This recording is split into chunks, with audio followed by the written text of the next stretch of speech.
I want to tell you about an experience I had in college that taught me a great lesson. So I had an early morning class one semester, and I had woken up late for it. And I even if I left right then, I wasn't going to make it on time. And I started doing my hair, and my hair wouldn't cooperate.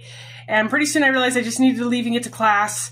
And so I took off, and it was cold. It was the middle of January, and I was freezing. And I got to the building, and all of a sudden I realized I didn't have the paper that was due that morning with me.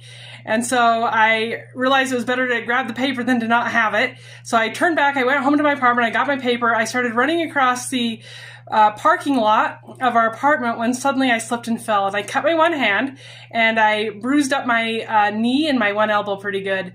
And I was pretty mad. And so as I was walking now, I was, holding back tears, and I was mad, and I was going through all the reasons why this was like the worst day ever, and it was going to be this horrible day. And I had this whole day to go through. And I just wish I could go back home and go to bed, when suddenly I realized it was 8:30 in the morning, and I had a lot of day left to go.